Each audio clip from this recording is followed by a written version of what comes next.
Marcus Henderson never thought his life would change because of a photograph. The 34-year-old photographer from Manchester had built his career capturing moments that others missed. He worked for small newspapers and magazines, always looking for the perfect shot that would tell a story worth remembering. On that cold February morning, Marcus grabbed his camera bag and headed to London. He had heard rumors about a private event happening near Hyde Park. Nothing official, just whispers from other photographers about something interesting happening. Marcus loved these kinds of assignments. The mystery, the chase, the possibility of capturing something nobody else could see. The train journey to London gave him time to think.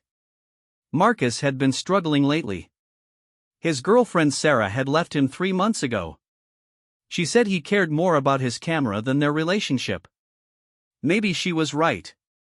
Photography was his life, his passion, his escape from everything else that felt complicated.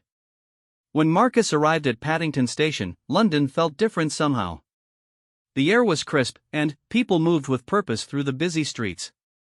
He took the Underground to Hyde Park Corner and started walking. His camera hung around his neck like it always did. The weight felt comforting, familiar. Near the park entrance, Marcus noticed several expensive cars parked in a line. Black vehicles with tinted windows. Security personnel stood nearby, talking quietly into earpieces. This looked promising. Something important was definitely happening. Marcus positioned himself behind a large tree, adjusting his camera settings. The afternoon light was perfect for photography. He waited patiently, watching the scene develop. Other photographers had gathered too, but they kept their distance. Marcus had learned over the years that patience often rewarded him with better shots than aggressive behavior. Around 2 o'clock, movement caught his attention. A well-dressed woman emerged from one of the black cars. Marcus recognized her immediately from newspaper photos. This was someone connected to the royal family, someone whose privacy was heavily protected. His heart started beating faster. Through his camera lens, Marcus saw something unexpected. The woman was meeting with a younger man, maybe in his 30s. They spoke quietly, but their body language suggested tension. The man looked upset, even angry. The woman appeared to be trying to calm him down. Marcus started taking pictures. His camera clicked softly as he captured the interaction. The long lens allowed him to photograph from a distance without being noticed. This was exactly the kind of moment that could make his career. A private conversation between royal family members, showing real emotion, real drama. The conversation continued for about 10 minutes. Marcus kept photographing, changing angles when possible. The young man's face showed clear frustration. He gestured with his hands, pointing at something Marcus couldn't see. The woman reached out and touched his arm, but he pulled away. Then, something changed. The young man looked directly toward Marcus's position. Had he seen the camera flash? Marcus froze, lowering his camera slightly. But the man continued looking in his direction, and Marcus realized he had been spotted. Security personnel immediately moved toward Marcus's location. 2 men in dark suits walked quickly across the grass. Marcus knew he had to leave, but he also knew he had captured something important. He quickly put his camera in his bag and started walking away. "Excuse me, sir," one of the security men called out. Marcus kept walking, pretending he hadn't heard. His heart pounded as he increased his pace. The photographs on his camera could change everything.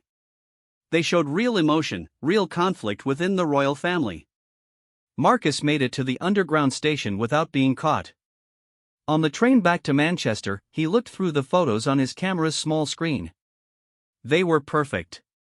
Clear, emotional, newsworthy. These pictures could pay his rent for months, maybe even launch his career to a new level. But something felt wrong. As Marcus studied the photos more carefully, he noticed details he had missed during the shoot. The young man's expression wasn't just frustrated. He looked genuinely distressed, almost desperate. The woman's attempt to comfort him seemed urgent, not casual. Marcus began to wonder what he had actually witnessed. Was this a private family moment that should remain private? Or was this something the public deserved to know about? The ethical questions that often troubled photographers started filling his mind. When Marcus arrived home in Manchester, his small apartment felt emptier than usual. Sarah's absence still hurt, especially when he had exciting news to share. He set up his computer and transferred the photos, studying them on the larger screen. The images were even more powerful than he had realized. The emotion captured in the faces, the tension in their body language, the obvious conflict between the two people. These weren't just photographs. They were evidence of something real happening within the most famous family in Britain. Marcus spent the evening researching. He looked up information about the royal family member he had photographed. He tried to identify the young man she had been meeting. The more he learned, the more complicated the situation became. The young man appeared to be connected to Queen Camilla through family relationships. The meeting Marcus had witnessed wasn't random. These people knew each other well, and their conversation had been about something serious, something that caused genuine distress. Marcus realized he held photographs that could create a major scandal. The British press would pay enormous amounts for exclusive images showing conflict within the royal family. His financial problems would be solved immediately. His career would be made.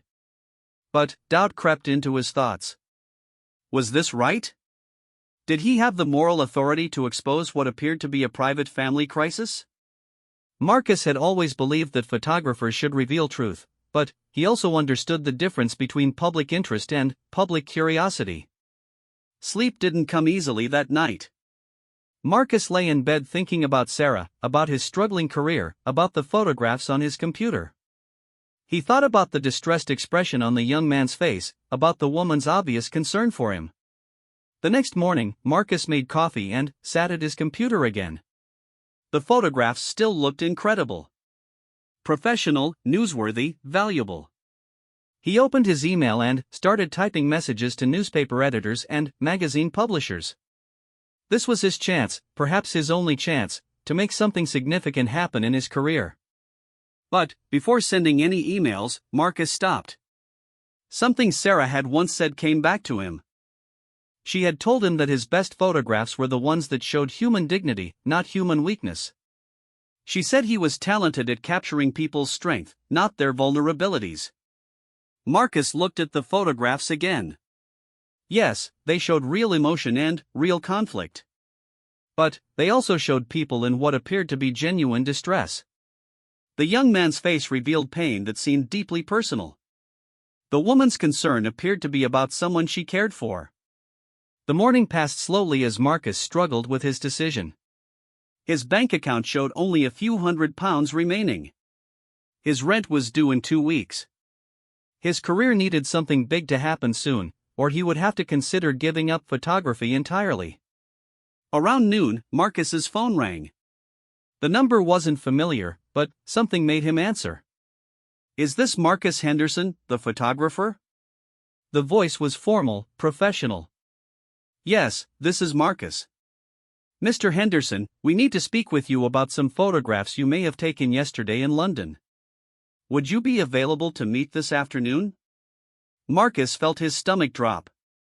How had they found him so quickly? How did they even know his name? "I'm not sure what you're referring to," Marcus said carefully. "Mr. Henderson, we have security footage that shows you photographing a private meeting near Hyde Park yesterday afternoon. We need to discuss this situation with you as soon as possible." The professional tone of the voice made Marcus nervous. This wasn't a friendly request. This was a demand disguised as politeness. "What kind of discussion?" Marcus asked. "The kind that would be better handled in person, Mr. Henderson. Can you meet us at King's Cross Station this evening at 6 o'clock? Marcus wanted to refuse, but something in the man's tone suggested that refusing wasn't really an option. "How will I recognize you?" Marcus asked. "Don't worry about that, Mr. Henderson. We'll recognize you." The phone line went dead. Marcus stared at his phone, realizing that his situation had become much more complicated than he had expected. These weren't newspaper editors interested in buying photographs. These were people with authority, people who could make his life very difficult. Marcus spent the afternoon researching his legal rights as a photographer. In public places, he generally had the right to take photographs. But the royal family's privacy was protected by laws that most people didn't fully understand. The situation was legally complex and potentially dangerous. The train journey back to London that evening felt very different from the previous day's trip. Marcus brought his camera bag, but he also brought copies of the photographs stored on a USB drive hidden in his wallet. If someone confiscated his camera, at least the images would still exist. King's Cross Station buzzed with evening commuters. Marcus arrived early and positioned himself near the main departure board, trying to look casual while scanning faces in the crowd. At exactly 6 o'clock, two men approached him. "Mr. Henderson?" The taller man wore an expensive suit and had the bearing of someone accustomed to authority. "Thank you for coming. Shall we find somewhere more private to talk?" Marcus followed them to a small coffee shop in a quieter section of the station. They found a corner table away from other customers. The two men sat across from Marcus, their expressions serious but not hostile. "Mr. Henderson, I'm going to be direct with you," the taller man began. "You photographed something yesterday that could cause significant problems for several people. We're hoping to resolve this situation quietly and professionally." "What kind of problems?" Marcus asked, though he was beginning to understand. "The kind of problems that could destroy relationships, damage reputations, and hurt people who are already dealing with difficult circumstances," the second man said. "The young man you photographed is going through a very challenging time in his life." Marcus felt his resolve weakening. These men weren't threatening him directly, but their presence was intimidating enough. "We're prepared to compensate you for any inconvenience," the taller man continued. "But we need those photographs, Mr. Henderson. All of them." The word compensate caught Marcus's attention. Maybe there was a way to solve his financial problems without exposing anyone's private pain. "What kind of compensation?" Marcus asked. The two men exchanged glances. "Enough to make this worth your while, Mr. Henderson. Significantly more than any newspaper would pay you." Marcus realized he was at a crossroads that would define not just his career, but his character as a person. The photographs in his camera bag represented his future, one way or another. The coffee shop conversation left Marcus with more questions than answers. The two men had been polite but firm. They wanted his photographs, and they were willing to pay well for them. But something in their manner suggested that refusing their offer might not be wise. "We'll give you 24 hours to consider our proposal, Mr. Henderson," the taller man had said. "We'll contact you tomorrow evening with details about the compensation and the transfer arrangements." Marcus returned to Manchester that night feeling confused and worried. £20,000 was more money than he had seen in years. It would solve all his immediate problems and give him time to rebuild his career properly. But accepting their money felt like admitting he had done something wrong. The next morning brought unexpected complications. Marcus's phone started ringing early, with calls from newspaper editors and magazine publishers. Somehow, word had leaked that he possessed important royal family photographs. Everyone wanted to know what he had captured and how much he wanted for exclusive rights. "Marcus, this is David Chen from the Daily Mirror," one caller said. "We understand you have some very interesting photographs from yesterday's events near Hyde Park. We're prepared to offer you £30,000 for exclusive rights." £30,000. More than the mysterious man had offered, and from a legitimate source. But as more calls came in, the offers kept increasing. By noon, Marcus had received offers totaling over £50,000 from various publications. The situation was spiraling beyond his control.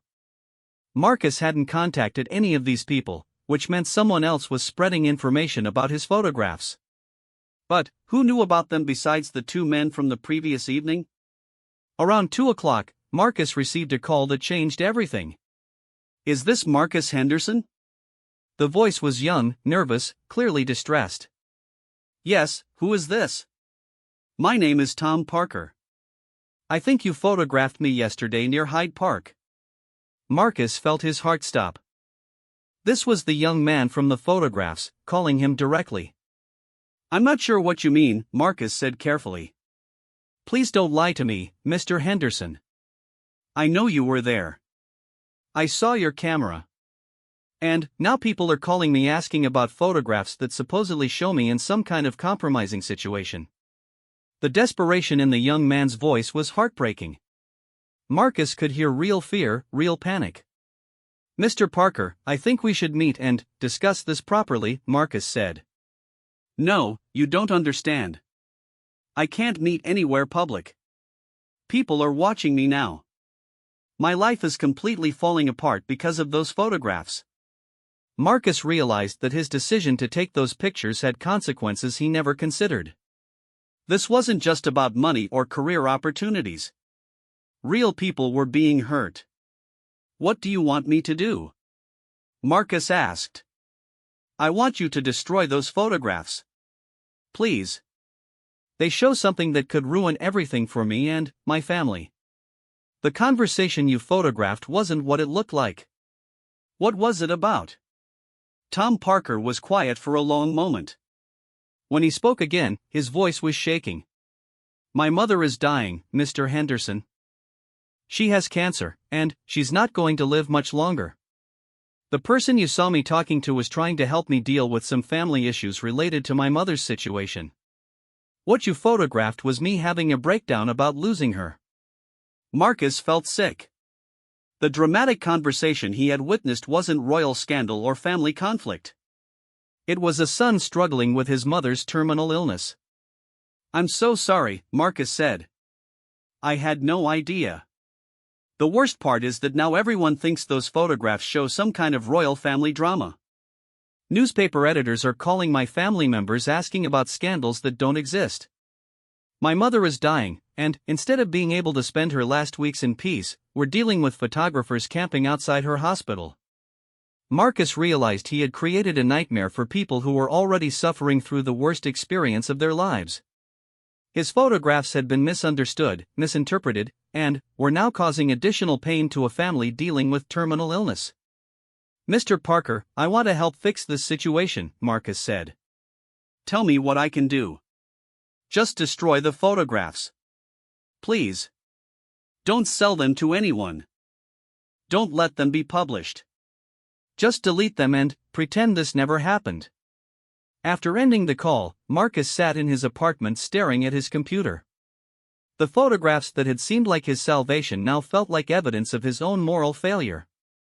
He had invaded a private moment of grief and turned it into a commodity.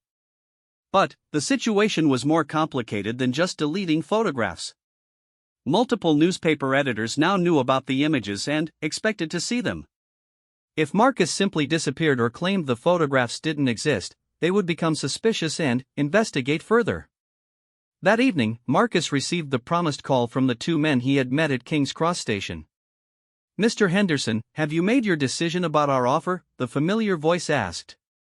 The situation has become more complicated, Marcus said. Other people know about the photographs now. There was a long pause. What other people? Newspaper editors. Magazine publishers. Someone told them I have royal family photographs, and they're all making offers. Another pause, this one even longer. Mr. Henderson, did you contact any of these publications? No, I didn't. Someone else must have leaked the information. This is a problem, Mr. Henderson. A significant problem. We're going to need to meet again, tonight. The tone had changed. The politeness was still there, but something harder had emerged underneath. I don't think that's necessary, Marcus said. I've decided to delete the photographs anyway. I'm afraid it's not that simple anymore, Mr. Henderson. Other people's expectations have been raised. We need to manage this situation carefully. Marcus felt a chill run down his spine. Are you threatening me? We're trying to protect you, Mr. Henderson. And we're trying to protect other people who could be hurt by this situation. But protection requires cooperation. What does that mean? It means you need to meet with us tonight. Same place as before, 9 o'clock. And, Mr. Henderson? Bring your camera and all copies of the photographs. The line went dead. Marcus stared at his phone, realizing that his situation had become genuinely dangerous. These men weren't just trying to buy his photographs anymore. They were demanding them. Marcus spent the next few hours thinking about his options. He could ignore the meeting and hope nothing happened. He could contact the police, though he wasn't sure what crime had actually been committed. He could try to disappear, though that seemed both cowardly and impractical. Or he could attend the meeting and try to resolve the situation through negotiation. At 8:30, Marcus gathered his camera equipment and headed to London. During the train journey, he made copies of the photographs and stored them in multiple locations. If something happened to him, at least evidence would exist of what he had witnessed. The meeting location had changed. Instead of the coffee shop at King's Cross, Marcus received a text message directing him to a hotel near Russell Square. Room 412. Come alone. The hotel lobby was quiet, upscale, designed for business travelers who valued discretion. Marcus took the elevator to the fourth floor, his hands shaking slightly as he approached room 412. The door opened before he could knock. The same two men from the previous meetings were there, but they weren't alone. A third man sat in a chair by the window, his face partially shadowed but his presence clearly authoritative. Mr. Henderson, thank you for coming, the taller of the original two men said. Please, sit down. Marcus chose a chair near the door, keeping his camera bag close. The room felt too warm, and the atmosphere was tense in a way that made him nervous. We understand that your situation has become complicated, the man by the window said. His voice was cultured, educated, clearly accustomed to being obeyed. Multiple parties now believe you possess photographs that could be valuable or damaging, depending on perspective. I just want this to end, Marcus said. I never intended for any of this to happen. Intentions are irrelevant now, Mr. Henderson. What matters is managing the reality we face. The authoritative man stood and walked closer to Marcus. You photographed something that could be very damaging to people I care about. The fact that this situation has become public knowledge creates problems that extend far beyond your original transgression. Marcus felt sweat forming on his forehead. I spoke with Tom Parker today. He told me about his mother's illness. I understand now that I misinterpreted what I saw. Mr. Parker is going through a difficult time, the man said. His family situation is complicated by factors you couldn't possibly understand from a few photographs. But your pictures, combined with the media attention they've generated, could make his situation much worse. I'll delete everything. I'll tell the newspaper editors that the photographs don't exist. It's too late for that, Mr. Henderson. Too many people are involved now. We need a more comprehensive solution.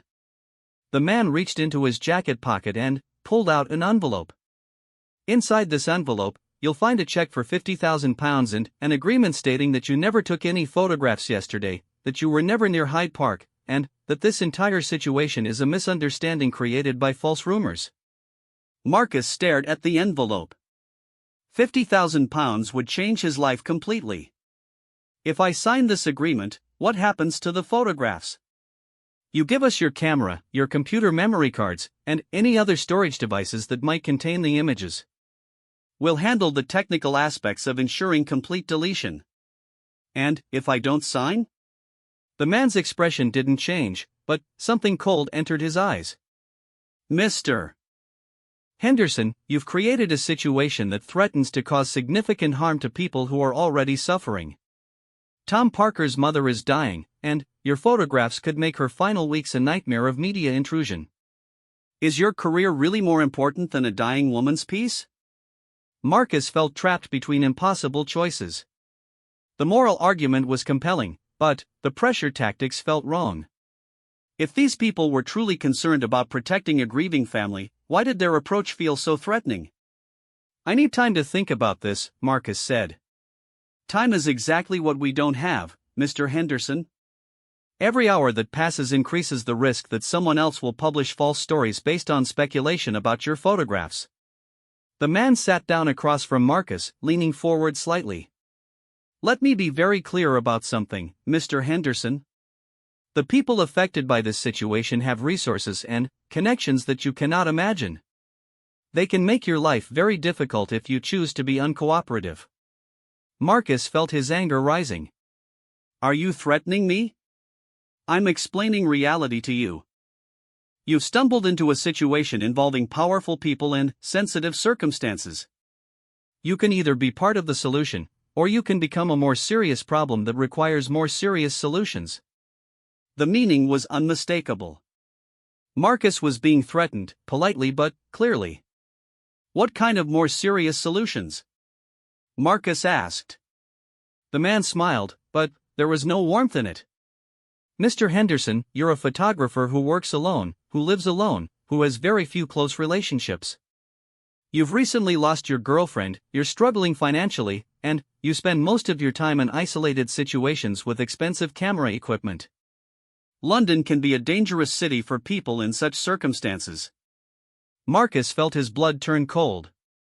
They were describing his vulnerabilities, his isolation, the ways he could be hurt without anyone immediately noticing. You're talking about physical harm. I'm talking about the unfortunate accidents that sometimes happen to people who make poor decisions about sensitive situations. Marcus realized he was in serious danger.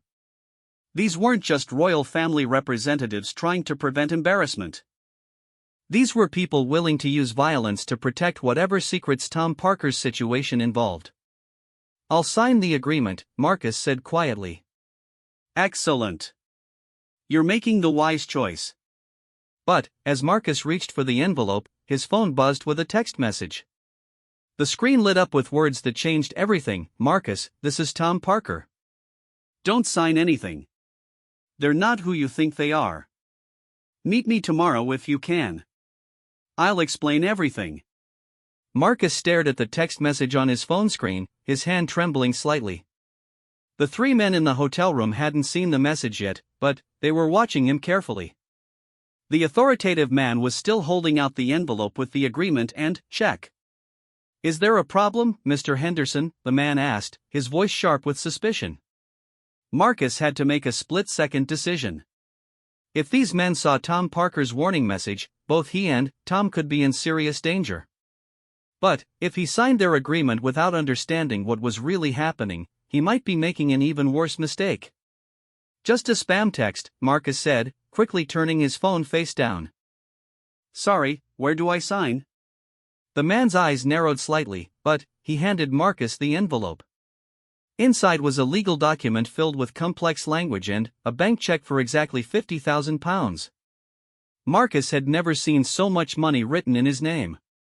As he pretended to read the agreement, Marcus's mind raced.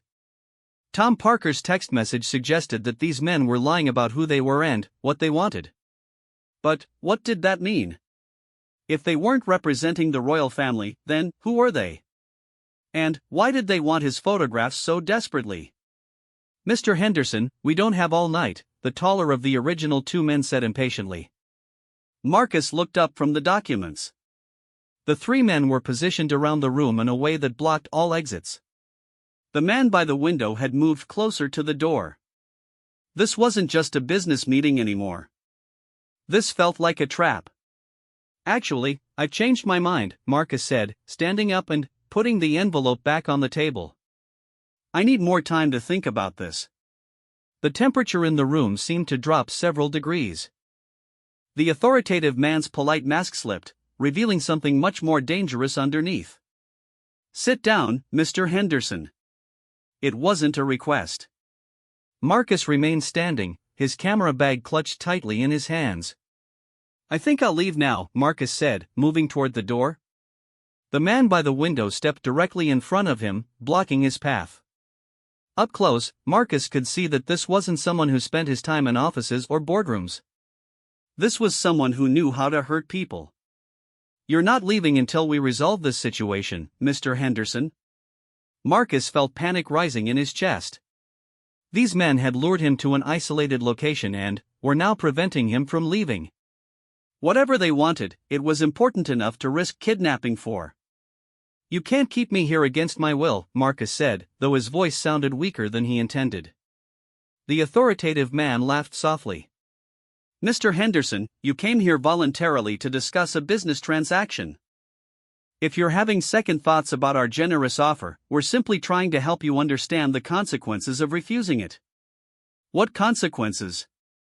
"The consequences of being an amateur photographer who stumbled into a situation far beyond his understanding and chose to be uncooperative with people who were trying to protect him."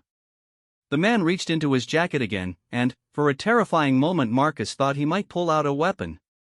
Instead, he withdrew a tablet computer and showed Marcus the screen. "These are the other photographers who have been asking questions about your Hyde Park pictures, Mr. Henderson." "Notice anything unusual about them?"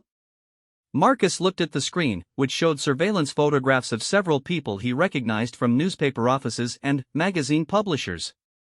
But, in each photo, the people looked frightened, some had visible injuries, and one appeared to be in a hospital bed. "What happened to them?" Marcus whispered. "They had accidents, Mr. Henderson." "The kind of accidents that happen to people who ask too many questions about things that don't concern them." Marcus realized he was looking at evidence of systematic violence against journalists and photographers.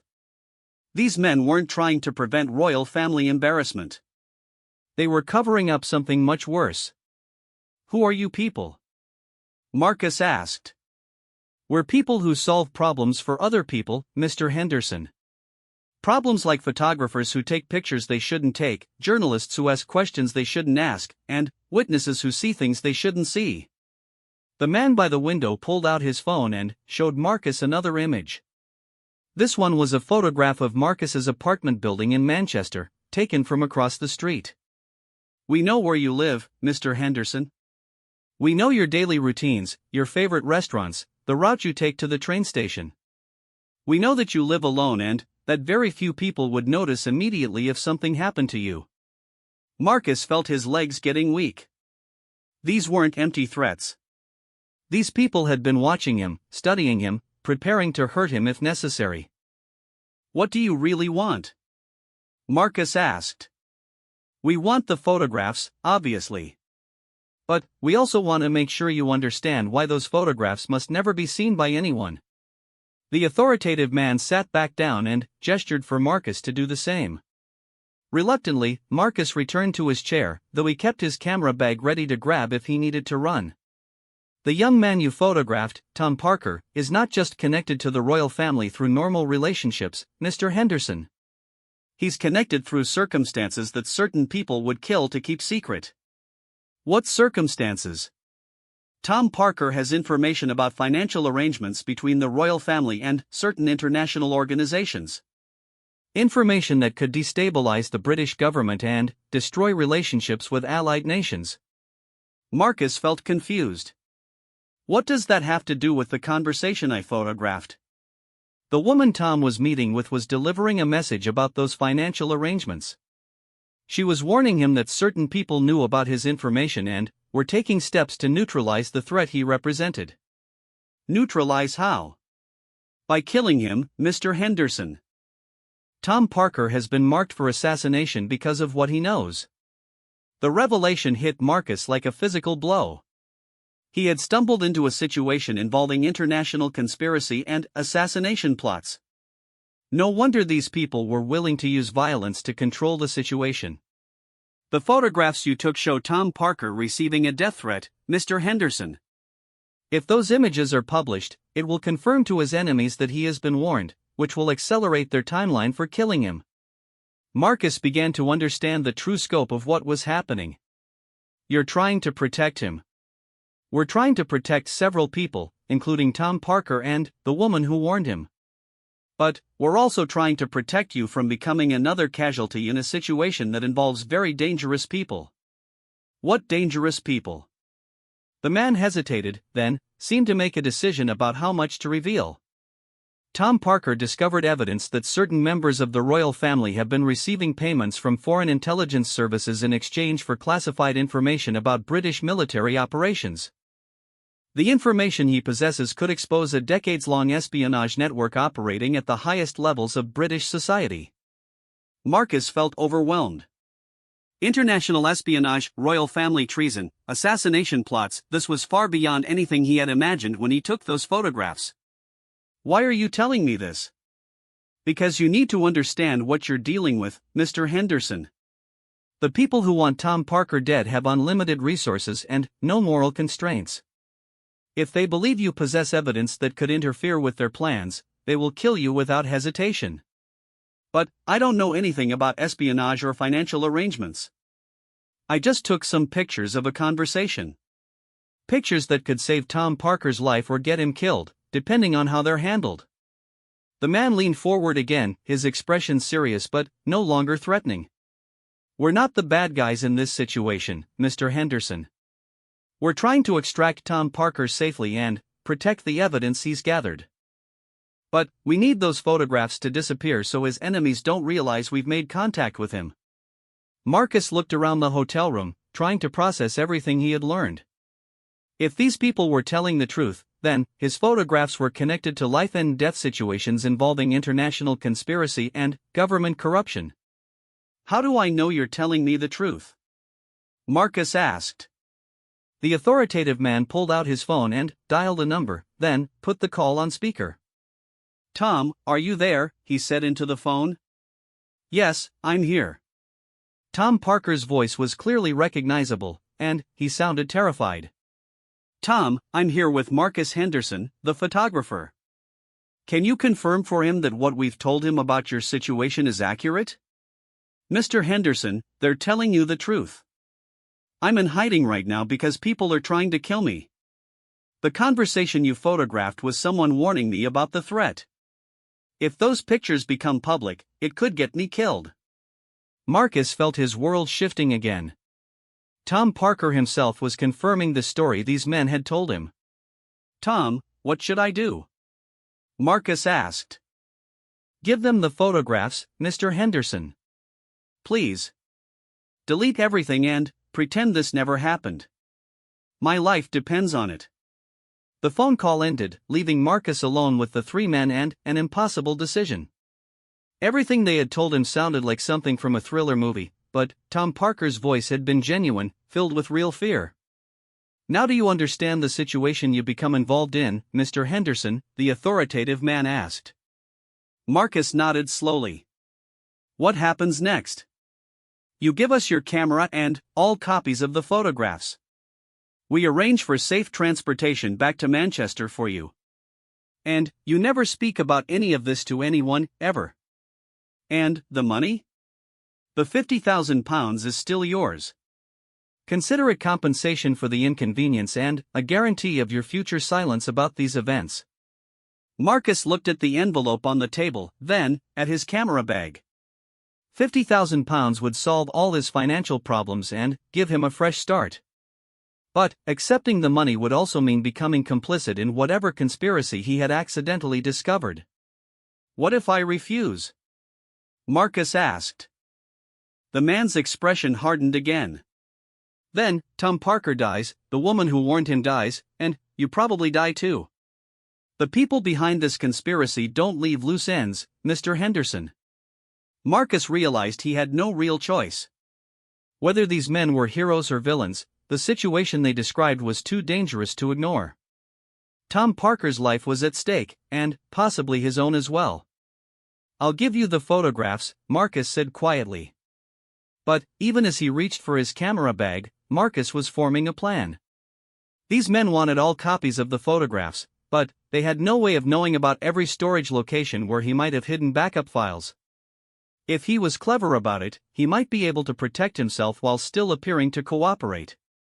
The authoritative man smiled as Marcus handed over his camera.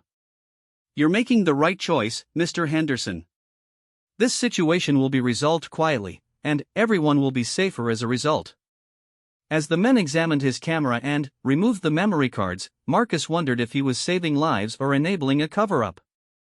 But Tom Parker's terrified voice on the phone call had convinced him that real danger was involved, whatever the ultimate truth might be. Are we finished here? Marcus asked. Almost, Mr. Henderson. We just need to make sure you haven't stored copies of the photographs anywhere else. The man by the window pulled out a small electronic device and began scanning Marcus's camera bag and clothing. What is that? A device that detects digital storage media, Mr. Henderson. Memory cards, USB drives, external hard drives. We need to be thorough. Marcus felt his heart race as the device approached the wallet where he had hidden a USB drive containing copies of the photographs. If they found it, his backup plan would be exposed, and his situation would become much more dangerous.